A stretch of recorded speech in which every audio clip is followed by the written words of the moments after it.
प्रत्येक परिवर्तन के लिए अधिक समय या पर्याप्त समय की आवश्यकता होती है। Every change needs enough time.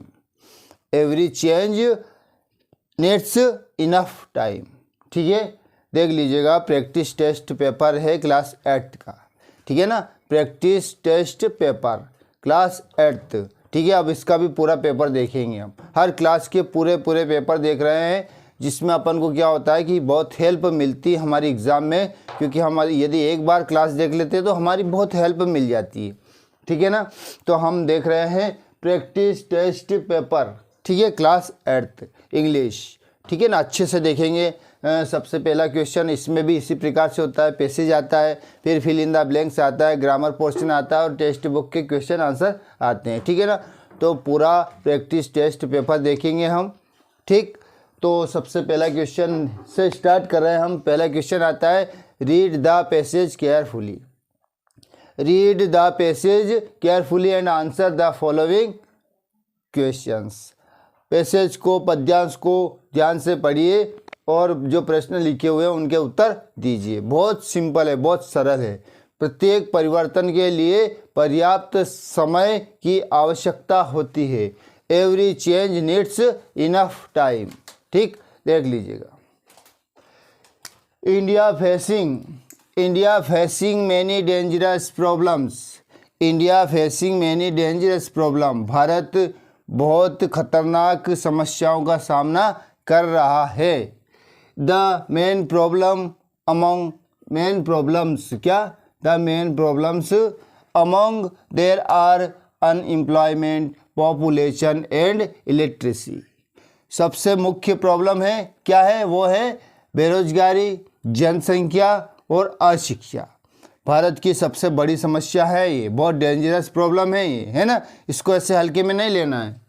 Due to these serious problems our country can not progress well. इसी के चलते, इन प्रॉब्लम्स को चलते हमारा इंडिया प्रोग्रेस नहीं कर पा रहा है, क्योंकि इंडिया में सबसे बड़ी समस्या तो यही है, अनएम्प्लॉयमेंट, बेरोजगारी की समस्या है और पॉपुलेशन की सॉरी। ठीक है ना, फिर से देख लीजिएगा।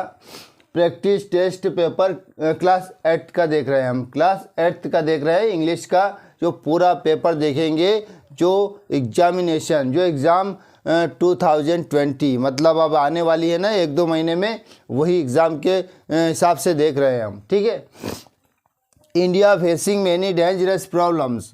भारत बहुत खतरनाक समस्याओं का सामना कर रहा है। डेंजरस प्रॉब्लम मतलब खतरनाक समस्याएं। The main problems among them are. जो मुख्य समस्या है वो है अनएम्प्लॉयमेंट, पॉपुलेशन एंड इलेक्ट्रिसिटी।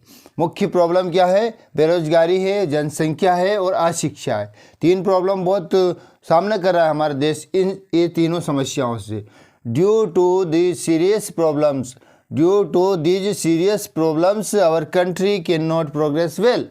इन समस्याओं को चलते, ये जो समस्या है ना, इसकी वजह से हमारा देश उन्नति नहीं कर रहा है, प्रोग्रेस नहीं कर रहा है। All of us specially our government should make effective efforts to solve them. ठीक है, देख लीजिए। ऑल ऑफ अस, हमको और विशेष करके सरकार को, हमको और विशेष करके सरकार को, है ना, क्या करना है देख लीजिएगा। हमें और विशेषकर सरकार को इफेक्टिव एफर्ट्स, बहुत प्रभावशाली कार्य करना चाहिए। इसके लिए इसको कम करने के लिए बहुत ही प्रभावशाली या गंभीर तरीके से इनके ऊपर काम करना चाहिए। टू सॉल्व देम, इनको हल करने का, इन समस्याओं को हल करने का काम करना चाहिए, है ना। हम सबको और विशेषकर सरकार को भी समस्याओं का काम करना चाहिए, ये समस्याएं कम हो जाए। The role of students, teachers and of the whole society has great importance in this field. देखिए, ये जो भूमिका है, ये समस्या है, इनमें किन किन का रोल होता है इस फील्ड में, इस क्षेत्र में।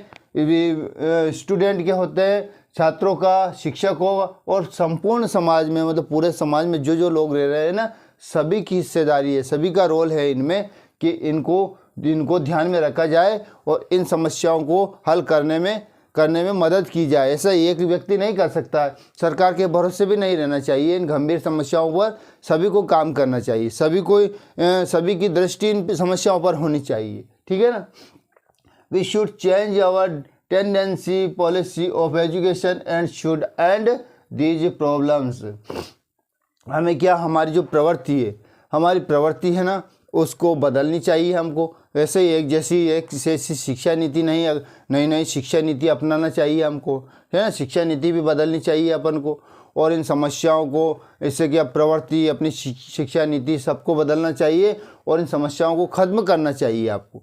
सभी का रोल है इसमें, स्टूडेंट्स का है, टीचर का है, सभी का रोल बराबर है। ऐसा नहीं कि केवल हम सरकार के भरोसे ही बैठे रहें। ठीक है ना। Our state governments are trying their best to solve such huge problems.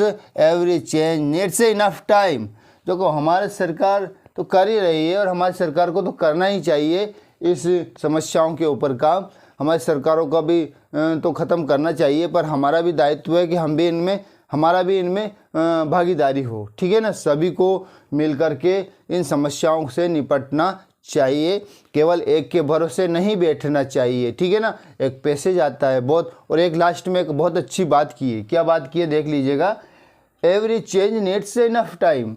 और हर बदलाव जो भी चेंज होता है ना, जो भी परिवर्तन होता है ना, उसके लिए इनफ टाइम चाहिए होता है, पर्याप्त समय चाहिए होता है ना। किसी भी बदलाव को, मतलब किसी भी बदलाव अगर आता है, बदलाव लाना है, बदलाव की ज़रूरत है, तो पर्याप्त समय देना पड़ेगा उनको, तो बदलाव हो जाएगा, कोई दिक्कत नहीं है। ठीक है ना। पैसेज पढ़ लिया ना, अच्छे से समझ में आ गया ना, तो अब देखिए आप क्वेश्चन के आंसर कितने आसानी से दे सकते हैं, बहुत ही आसानी से दे सकते हैं। उत्तर ना देखने का ज़रूरत है, केवल पैसेज अपने सामने रहता है क्वेश्चन पेपर में, तो हमको उसको तो देख लिया, पढ़ लिया, समझ लिया, बस आसानी से आंसर दे सकते हैं। देखिए फर्स्ट क्वेश्चन है, the main problem of India unemployment, electricity, population, all of these. देखिए भारत की प्रमुख समस्या हैं वो कौन सी है? बेरोजगारी की हैं, इलेक्ट्रिसिटी की, अशिक्षा की है, पॉपुलेशन की है, या फिर ऑल ऑफ दीज है। तो चारों में से आपको समझ में आ गया। पैसेज अच्छे से पढ़ा ही है हमने कि अनएम्प्लॉयमेंट भी समस्या है, इलेक्ट्रिसिटी भी समस्या है, पॉपुलेशन भी समस्या है। तो आंसर नंबर डी है हमारा, ऑल ऑफ दीज। ये सभी, उपरोक्त सभी आता है ना ऐसे। तो ये हो गया पहला क्वेश्चन। क्लियर हो गया ना। मेन समस्या बतानी थी, तो ये मेन समस्याएं तीनों हैं इनमें। आगे देखिए, who can play the main role in this field. इस क्षेत्र में सबसे मुख्य रोल किन का है? स्टूडेंट्स का है, टीचर का है, सोसाइटी का है, या फिर ऑल ऑफ दीज है। तो छात्र का है क्या, शिक्षक का है क्या, समाज का है क्या? जी हाँ, सभी का है, ऑल ऑफ दीज। ठीक, डी इज करेक्ट। टेंडेंसी का मतलब क्या होता है? टेंडेंसी का मतलब क्या होता है? बिहेवियर होता है, हैबिट होता है, लोकल होता है, हेट्रेड होता है, डिसलाइक होता है। क्या होता है इनका मतलब? तो दोस्तों इनका मतलब देख लीजिएगा, टेंडेंसी का होता है प्रवृत्ति होता है, प्रकृति होता है। अपने प्रवृत्ति जो है ना, तो हैबिट होती है, तो हैबिट रहेगा इसका। ठीक है, ओके। आगे देखिए, government are trying to solve such problems. इसमें यहाँ ऑप्शन नहीं दिया, अपने पास में इतना जगह भी नहीं थी, तो मैं मुखाग्र बोल दूंगा। Government are trying to solve such problems. तो कौन सी सरकार को ऐसी प्रॉब्लम को हल करना चाहिए, है ना? सेंट्रल की करना चाहिए कि स्टेट वाली गवर्नमेंट, सेंट्रल गवर्नमेंट या स्टेट गवर्नमेंट या फिर लोकल गवर्नमेंट, या सभी? किसने इन समस्याओं को हल करना चाहिए? तो अभी हमने पढ़ा, क्या पढ़ा? State government. तो क्या लिखेंगे हम? State government. तो स्टेट गवर्नमेंट। बाकी अपना तो रोल है ही है, कोई दिक्कत नहीं है, पर state government are trying to solve. तो स्टेट की जो सरकार है उनको करनी चाहिए ये समस्याओं का हल। ठीक, आगे देखिए, फिफ्थ वाला क्वेश्चन है, अपोजिट ऑफ सीरियस। सीरियस का अपोजिट क्या है? सीरियस का अपोजिट क्या है दोस्तों? सीरियस का होता है गंभीर, है ना। तो ऑप्शन बोल देते हैं, ऑप्शन देख लीजिएगा। मान लिया जाए सोबर, सेवर, फनी, ग्रेव, ऐसे चार ऑप्शन आ गए। तो सीरियस का अपोजिट क्या होता है दोस्तों? सीरियस का अपोजिट होता है फनी। क्या होता है? फनी। ठीक है, हमारा पैसेज कंप्लीट हुआ। अब